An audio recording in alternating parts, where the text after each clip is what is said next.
What is going on, everyone? Welcome to another episode of Grounded, where we are here to talk all things land, whether that's land wholesaling, investing, buying, selling, building. We're here to talk land. That's what our company does. Isham and I, as some that are watching may instantly notice that Isham is not on the screen with me. Isham is in Montana for a big old grouping of the PACE group, our mentor program of Astro Flipping, Jerry Norton, all those guys. So Isham is there hanging out with them, soaking in a bunch of knowledge. And I am here holding down the fort for the company and still making sure things get to the finish line. Closings happen. Our team has everything they need. And so that is why I am not in Montana with Isham. So Isham, if you listen to this back, I hope you are killing it there and having a great time. But for those that aren't in Montana and that are tuned in, whether you're listening, watching, any of that, let's get into it. So again, we started this Grounded series. It's a sub series from our Wholesale Elite podcast. Our Wholesale Elite podcast releases a new episode every single Monday morning. We have a special guest every single episode that, successful entrepreneurs in real estate. Some own massive wholesaling companies. Some just closed their first deal. Some are fix and flippers. Some are builders. Some are buyers. Some are sellers. Some are everyone. We like to have a large variety of guests on our show. So if you haven't heard or listened to Wholesale Elite, you can find it on Apple Podcasts, Spotify, all that good stuff. Again, every episode drops Monday. And so with our Grounded series, we wanted to do something a little more targeted where we can talk about land. Because again, that is what our company, Unwind Investments, does. We are a land acquisition company, and we work directly with builders and developers and agents and brokers and all kinds of investors and all kinds of people. So our company goes out, we find and source off-market land opportunities, primarily infill lots. We love the infill lot game. We love working with boutique builders that build spec homes and semi-custom homes and investors that want to build an investment property. So we go out and find their land and bring it to them. And they pay us and they build on it. So that's why we started the show. And for those that have never done a deal, whether just single family residential wholesaling, whether that's land, we wanted to give back. We get a lot of questions daily. And so we figured what better way to do it than a live Q&A every single week. We're on this thing for around 1 hour. And we're here to answer any and all questions anyone has. So again, whether you're doing your first deal or your next deal. So with that being said, I want to jump right into some mindset talk real quick. I've had some people reach out to me recently saying, Tanner, how are you and Isham doing what you're doing? How are you growing the team you're growing? How are you guys maintaining, the mental fortitude to handle everything you guys have going on? I mean, we do, like I said, we do this live every single week. We do podcasts every single week. We have our own company with team members, and we all have one big operation going. We have deals. We just closed on a deal yesterday. We're closing on a deal tomorrow. We're constantly moving and grooving and shaking things up and hopefully transforming the land game. So just bear with me. But anyways, mind talk. I want to get into it because a lot of people have been reaching out to me and saying, how are you guys doing it? Simply look, you got to be a dog in this business. I'm going to be straight up. I hate to use the word dog, but I'm going to. DAWG. So you got to be a dog, keep pushing, because there's a lot of people that have also reached out and have said things like, hey, we'll get random messages. Hey, thanks for helping, me closing my first deal. Hey, I took action today. Not even closing a deal, not even locking up a deal. Hey, I just took action today. And I want to thank you guys for that, because you gave me the confidence to be able to hop on the phone with either sellers or agents, whoever. Because at the end of the day, you can wholesale land just like you can wholesale single family property or an apartment complex. Wholesaling is wholesaling. Now, I will say with land, there are a ton of strategies you can utilize to acquire land. It doesn't have to be wholesale. I know a lot of people that get into real estate because they either have limited time, limited money, and wholesaling seems like a very fitting strategy for so many people. That's how I got started. I was wholesaling single family property. I gave up going to grad school for real estate. Best decision of my life, by the way. So if you're contemplating anything like that, real estate, I recommend it. But we won't go into that. Anyways, so look, you can wholesale land, you can buy land, you can sell or finance land. You can novate land. There's so many options when it comes to investing in land. Not only are there a lot of options, but there's a lot of options in terms of types of land. There's your typical infill lot where you can flip a lot. You can subdivide opportunities, large acreage, where you can eventually get civil engineering, get roads put in, get utilities put in, and then subdivide those lots and then sell those lots off individually. There's rural land that's used for hunting. There's commercial land. There's all types of land. So the point being is I love land more than single family residential because there's an art to it. It's finding opportunity where others are looking over, right? So if you're wholesaling single family residential, right, and maybe speaking to a lot of our audience, I don't know. But if you're calling agents every single day on the MLS looking for a next great fix and flip opportunity, right? So is everyone else. Everyone's looking for a fix and flip opportunity, right? Well, with land, one lot could have 30 different uses. That's the fun in it to me, because it's like, okay, now let's find what the best use for that piece of land is. Sometimes that is just a single family home, but how big of a single family home, right? How big does the zoning allow? How big does the setbacks, or what are the setbacks? How big of a square footage of a blueprint can I put on this property to ultimately maximize the value for a builder? So to me, there's an art to it. I can't stand when people say land is easier than single family, because doing both, I will 100% put the chips up against that land is actually way more difficult than single family. Now, I should also, I guess, disclose this, is that the way we run our company and the way we evaluate land and the way we go about things is way more difficult. Now, there are plenty of land people that send out tons of mailers. They use a formula to kind of just calculate the average lot, or price per acre, or maybe lot size, or average sold lots in the last 6 months. And then it automatically puts an offer price on the mailer form and it sends it out. So really, they never know what they're sending out in terms of price. They just get a call from a seller one day and they may take it. But for us in our market, that doesn't work, at least from what we've seen. And so why that is actually why I'm going into this episode, which this episode is all about understanding and the importance of understanding your market. I can't stress this enough. When you're in the land space, you need to know your market. Now, I do not mean you need to live in your market. I do not mean that at all, but I do mean you need to understand it. If you're one of these people that want to get into land or just try to wholesale land because it seems easier, and so you're going into multiple different markets, just scraping the MLS or maybe pulling some lists. Sure, can you do deals that way by throwing some offers out? Most people hear that you need to offer 20% of the resale value on the build. In some areas that works. In some areas you're going to be you may be $100,000 off of where a builder may need to build or build to sell, whatever. Anyways, yeah. So understanding your market is vital in the land space. And I'm sure there are plenty of people listening to this that wholesale land have a ton of success, and that are like, no, you don't. I do land in like 48 different markets. Okay, awesome.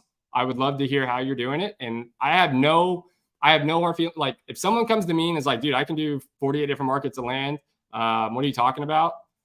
I'm all ears. I don't have a preference, but the way we do things, which is very direct, working directly with builders and developers, we have to be super targeted. We are, as Isham says, snipers on a battlefield. We're not just throwing grenades and hoping we find a deal. We are actually, picking out specific parcels of land that our builders and our developers want. And that allows us to still do volume. Some people may be like, well, how do you do volume? How do you do multiple deals? We can still do volume because, again, we specialize in infill lots. That's what we do. You need to really have a lot of volume in infill lots to make a lot of money. I'm going to be honest. Our average deal the last, I would say, 2 months is around 20 grand, our average assignment fee. Now, to some people, that's like, holy shit. But, that's ranging from lots. We've sold lots for 30 to 40 grand and still made 20 grand on those lots. We've also assigned lots that are worth 170 grand and only made 10 grand on those lots. And so obviously the higher the price range you get into certain lots, the more savvy those investors or those owners usually are. Just like property, right? Just like single family. If you're going into $1 million home to try to get it under contract, chances are of that seller at least being savvy of some form, whether that's financial savvy, whether that is for multiple different reasons. They're just savvy because they're a businessman or they were in sales at one point. The higher the price range you go, the more savvy usually people are. So we don't have a preference in target land. Now, the ideal, the quick way to flip land is you want to look for lots that are, I would say, between 30 to 50 grand.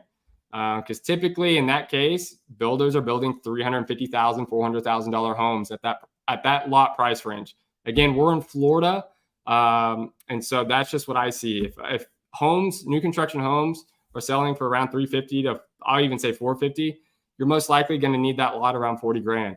That's the sweet spot for infill lots. I will admit it.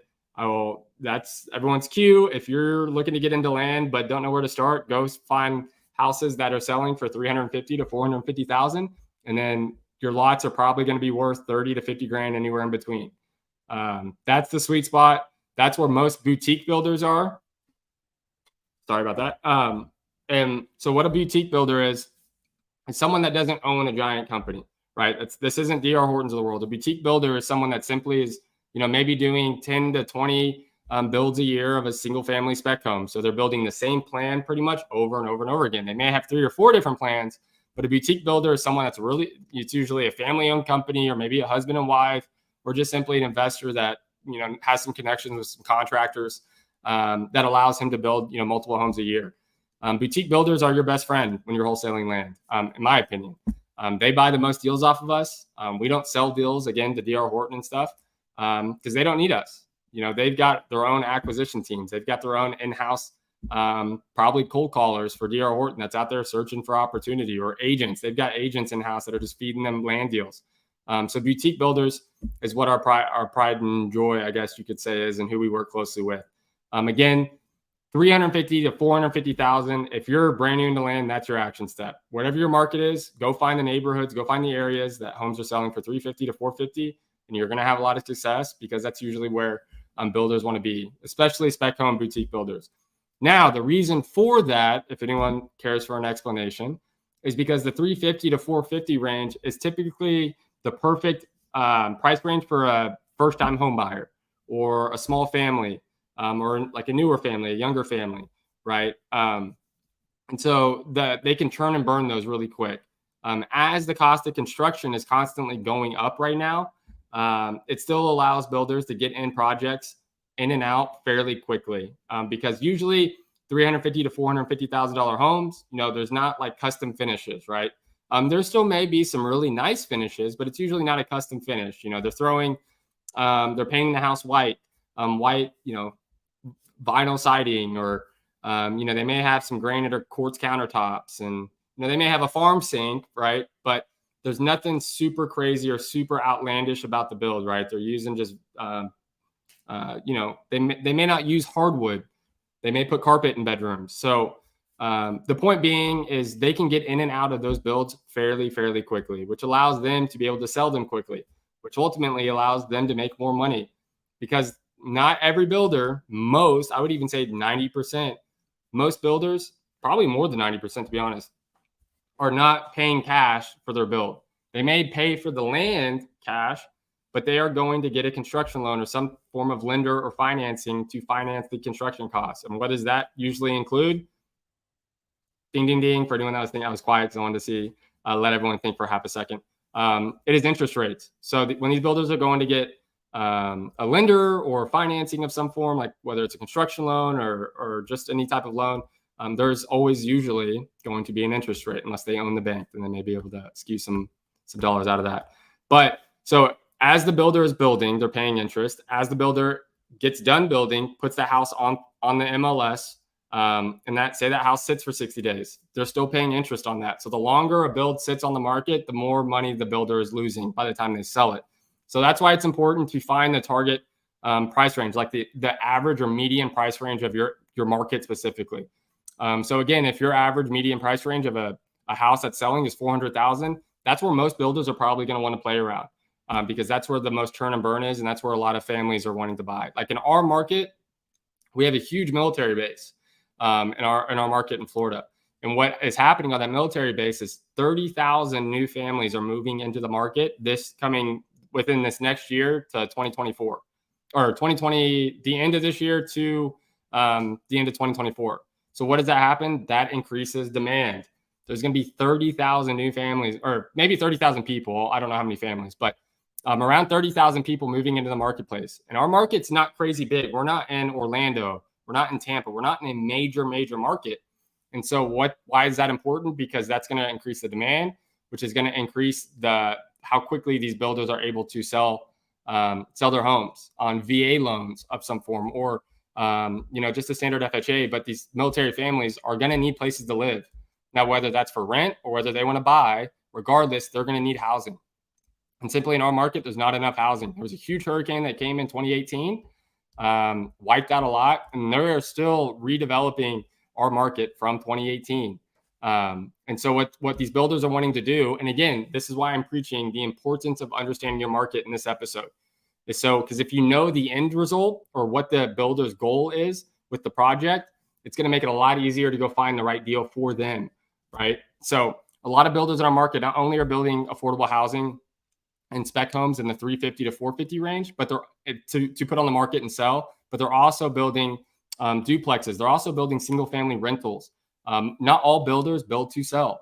Some builders decide they will build and then they will turn that into a long-term rental to again supplement taxes, supplement some cash flow rather than just constantly turning and burning and fixing and flipping, right?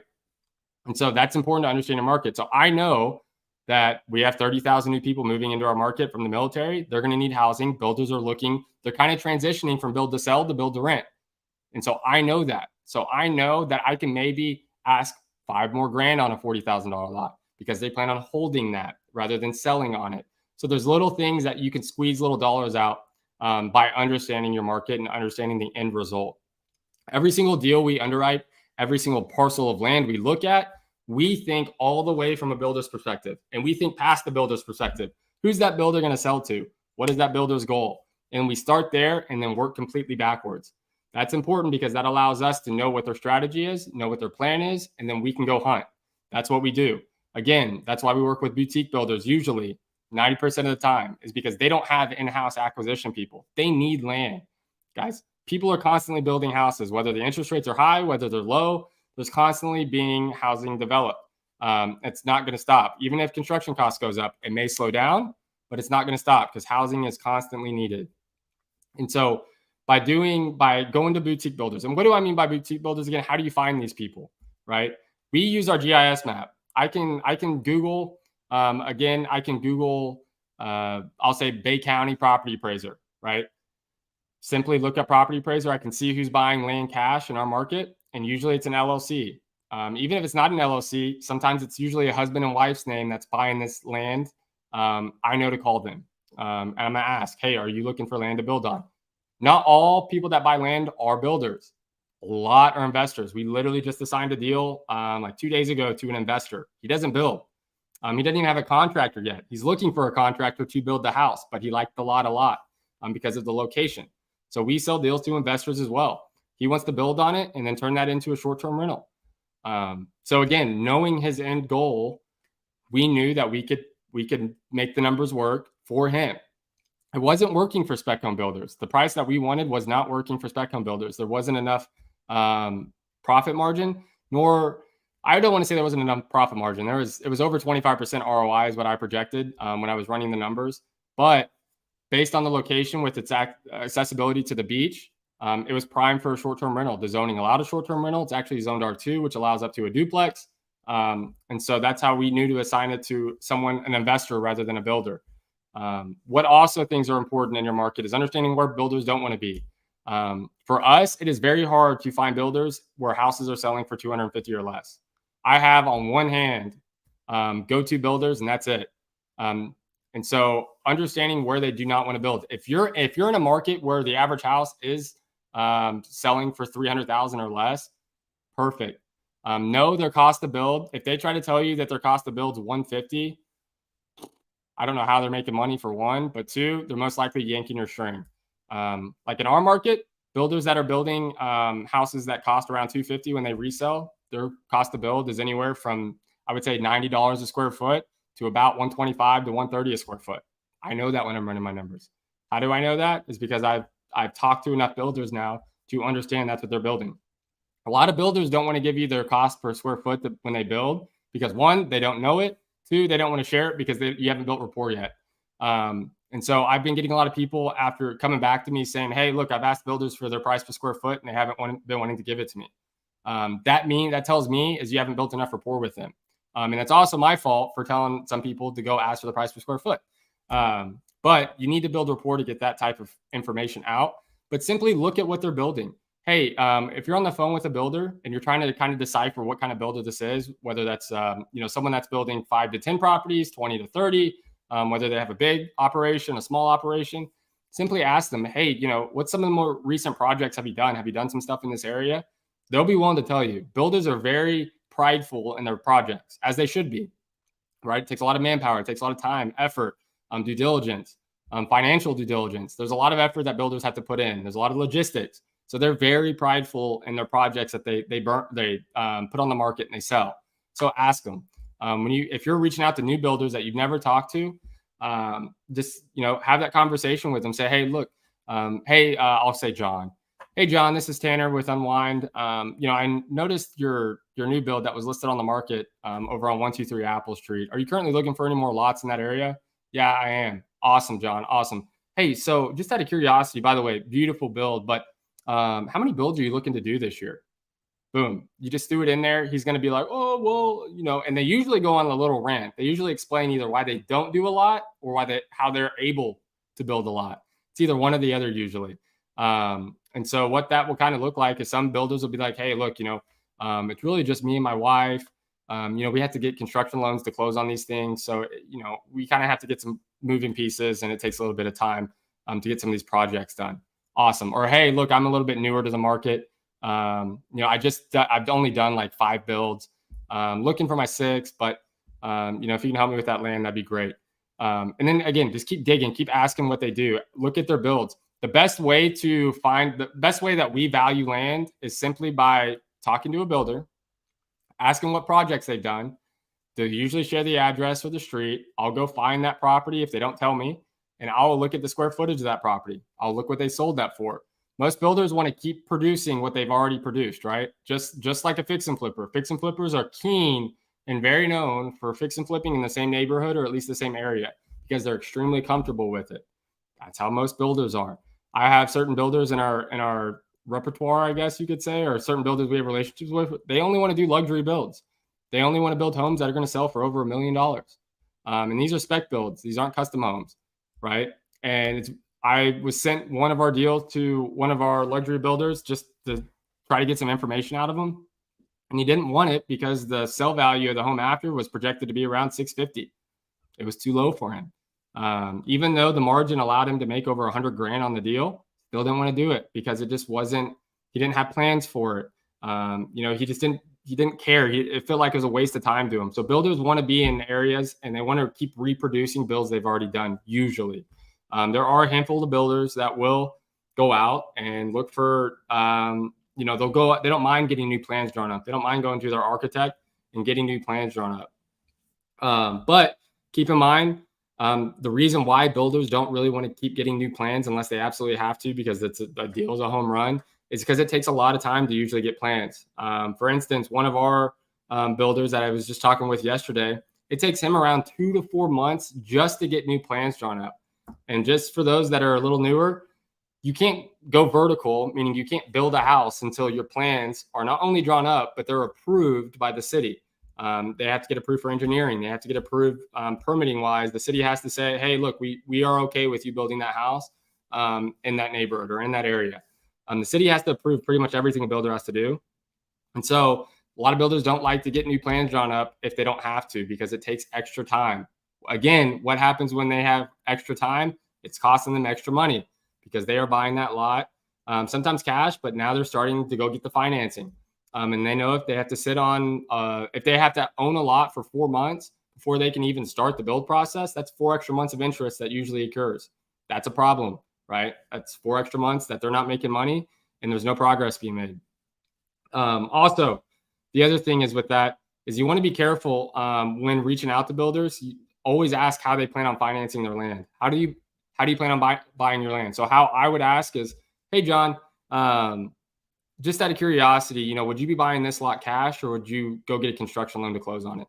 And either they're going to say cash, construction loan, I need to go to my lender. Again, there's all different types of ways that builders buy land. Most buy cash, but they don't do the construction cash. It's a lot of out-of-pocket cost. Hey, Alexis Velasquez. What's up, dude? Or girl, Alexis? I hope I got that right. Hello, how can I determine value of land if the new build's ARV is about 320? Great question. So first of all, if your new build or if your ARV is around 320, I'm going to guess the build cost for those projects, unless it's a brick home, but even brick, I'm going to go ahead and guess they're probably around 115 to 125 a square foot to build. Now, I would love to know what the average square footage of those homes are. My guess is anywhere from 1,250 to 1,500 square feet. Single family home, I'm guessing. I don't know your market. Or single story home. I'm sorry, single story. Okay, good. You're a bro. That's what I like. I like how you said I'm a bro. That's what I like. Awesome. He's a bro. Yeah, so 320 again. I'm gonna guess 115 a square foot. So what I would simply do is most builders again want to make at least in this price range, they're looking to bare minimum make 20% return. If they're doing high volume, meaning if they're doing pretty much over 30 builds each, so 1,700 square feet, awesome, perfect. So the finishes. So how many builds are in that area for 320? Is everything selling for 320, or is it a specific type of home? And what I mean by that is, are there two stories that are selling for 360, but the single stories are selling for 320, or reverse that? What's the disparity in the square footage? If 1,700 square foot homes, are all the 1,700 square foot homes selling for 320? Or is there a reason this one 1,700 is selling for 320? Right? Is there a lot? Is the lot size bigger? Is there a pool? Is there a 2-car garage and some have a 1-car garage? So the cool thing about land too is you kind of, when you start backwards like we do with the build, is we look just like you'd look or evaluate a single family home. So if I'm looking to see what builders are building, most builders are going to try to build what other builders are building in that area. So usually you're not going to go into an area where homes are, one house is 1,700 square feet, and then 2 houses down, there's a 3,200 square foot home. It's usually not going to happen. Most are going to all be around the 320 or 1,700 square foot range. Why?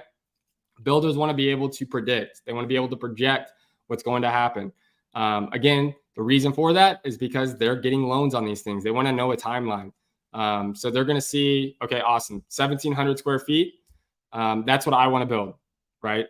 And so go find other builders in that market or in that area, in that neighborhood, or in like a mile radius, whatever, that are building around those same size homes. I like to start when I'm calling new builders. We have a new deal. I'm looking. So Alexis, for example, if we were to come across a lot, seller's like, yeah, I want to sell this lot. So I'm looking to see what builds are in the area, type. I'm seeing most builds are selling for around 320. Or at least remodels are also selling for 320. But I also see everything's around 1,700 square feet. If there's only 1 or 2 new construction homes in that neighborhood, you go on Property Appraiser or True People Search or however you want to find out who the builder is, and you see it's the same builder, and you contact them. And what if they say, I'm not looking for any more land, I have too many projects going on? Now you're probably thinking, well, crap, that was the only builder that's building in that area. What do I do?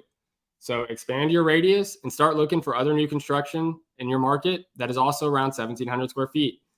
Or also go look in your market for other neighborhoods, other areas of your market that homes are selling for 320, 350 in that same price range. Start there when you're looking for builders. Again, they want consistency. And so if you can find builders that are building anywhere from 300 to 400, no matter where they're at in the market, that's a good start. Hopefully I answered that. I didn't answer that. So I guess you asked, how do you value that? So like I said, I'm figuring out what their cost to build is, whether that's asking them or whether that's assuming.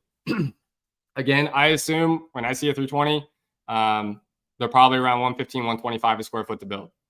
So you can go ahead and I'll do it on my phone right now. So let's do 1,700. Hey, Alexis, let me ask you, are you looking at a specific lot right now? If you are, what's the price you either have it locked up at or you're looking to potentially lock it up at? That'll help me. So 1,700 square feet times 125 a square foot comes out to 212,500. Okay. So now let's say that cost to build for a 1,700 square foot home at 125 a square foot. It comes out, their build cost is going to be $212 or $212,500, right? So now we have to factor in what is the land cost? What is the lot cost? They're asking $47,500. Perfect. So let's see here. If we do 212,500 plus, would you say 47,500? That gives us 260 all-in cost, roughly, right? So that means we are calculating the lot price, which is 47,500, we're plus or adding the build cost, which is 125 a square foot times 1,700, which came out to 212,500. So we are adding those two numbers together. So 47,500 plus 212,500, which comes out to 260,000. So now that we know 260,000, perfect. We're going to go ahead and subtract that from our ARV, right? So 320,000 is our ARV. Boom. So now what does that get us? 80,000. Okay, awesome. Now from that 320,000 though, so we have a net profit or a gross profit of $80,000 when we subtract 320. I'm saying a lot of numbers here, so bear with me. So when we subtract the sale price of 320,000 minus the all-in cost, which is 260,000, that gives you a gross profit of 80,000. Now, why do I say gross? Because you have to factor in agent commissions, right? Because the sellers usually pay the agent commissions. Well, when a builder lists the property on the market, they have an agent, unless they have an in-house agent or they are an agent themselves, which is common. But for the most part, most builders are going to use an agent. So we're going to do 320,000, and we're going to times that by 6%, which comes out to 19,200, right? Boom. Okay, so now that is what, so now we have 80,000, subtract 19,200. Boom. So what does that come out to? Sorry, I have to use a calculator, guys. My brain is not math savvy. That comes out to 60,800, right? Now, if that builder has to pay the closing cost when they are acquiring that lot, that's an added expense. So that technically comes out of their profit. So again, like I said, let's just say for now, 60,800 is what they can expect to make on this deal. Okay, so what's 20% of 320? 64,000. So they came up a little bit short on their 20% ROI return. So the builder would technically make 60,800, right? But they want to make 64,000. So what does that mean? We have to get the lot cheaper. So let's just say, let's go get the lot at 40,000, or let's sell the lot to a builder at 40,000. Boom. And what did I say earlier, guys? When I said you're talking in price ranges, I said 350, I think to 450, but 300 to 400 or 300 to 450. Alexis right here just gave us the perfect example. They want 47.5 for their lot. The ARV on this thing is 320. We're not far off, but we need to do some negotiating here. So if it's me, just off of rough numbers, very rough numbers, by the way, I would need to look at more comps, but I would want to sell this lot to a builder for no more than 40,000. And you should have a good chance at selling it at that point. So I'm going to go try to lock this thing up at 30 grand. Or our team is. Because we want to make an average of 10,000 in assignment fee. Just to be straight up with everyone. Because it's not worth our time if not. So Alexis, did that help? Give me a thumbs up or down if it helped, or say something. If it didn't, I'll try to go more through it and re-walk maybe through a step of that I may not have said clearly to help out. But awesome. So boom, perfect example. So for those listening, I just tried to mentally evaluate a deal. Again, that is rough numbers, guys. So keep in mind, builders have to pay agent commissions. They usually have to pay closing costs. There are factors in this thing that, and not only on top of that, if they go get a construction loan, they have to pay interest on that. So that also comes out of their profit, right? So I may even want to go, I'm talking myself down now. So use all this as leverage when negotiating land, guys.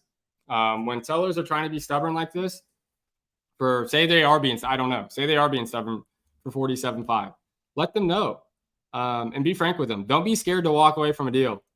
If a deal doesn't pencil, it doesn't pencil. All real estate is numbers, guys. There's there's emotion, but there's really not in terms of when you're selling a deal. A buyer needs to buy it, a seller needs to sell it, but what's the one factor in between that? Ding, ding, ding, it's numbers. That's all it is. If a deal pencils, it pencils. Great, you're going to sell it. If it doesn't pencil, most likely not going to sell it. So right now we are shooting in most parts of our market. There are certain areas where we can shoot for 20% ROI, but most parts of our market, builders want to be around 20 to 25% return. We're aiming for more of a 25% return. When we're underwriting deals, projecting deals, we're starting to project more on the 25% return for a builder. That way there's buffer for interest rates, for a couple other expenses, for build costs if they go, they're going up. So we want to provide a buffer for these builders. We don't want to be sending, if a builder's like, yeah, I want to make 20% ROI, I don't want to send a deal at just a 20% ROI. I want to send them a deal where there's a 25% return and show them how I got that number. And that way that builder keeps coming back. So, because at the end of the day, builders need land. Again, most builders don't know how to get land. They have to wait on phone calls from agents or people in the marketplace, like referrals, like people they know. So if you're actively going out and hunting land to sell to these builders, they're going to freaking love you. They really are. And so for this episode, I'm actually cutting this episode a little short, guys. I've got a lot to do today, but I also, I have to cut it short. I have a ton of stuff to do. We have a closing tomorrow, and I've got a showing going on right now, and I need to figure out what's going on with it for one of our Novation deals. But anyways, guys, I freaking love everyone that shows up to these things. I love everyone that listens, that shares this, that likes it. Make sure you like, subscribe. I hate to be that freaking person. I really do, but it also really helps the channel. And make sure that we know what we're doing is providing value. And what we know, we'll keep doing this. If we're not getting value, if we're not giving value to everyone and we're not seeing it, then why would we do this? I have so much other stuff going on in the day.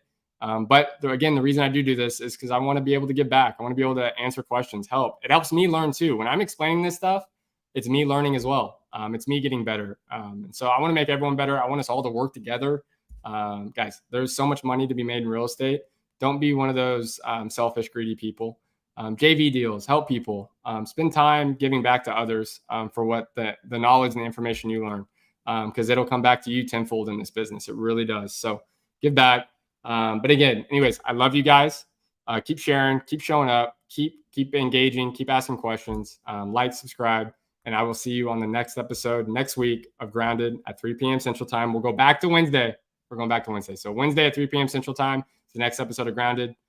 Peace, love, and all the above. Peace, guys.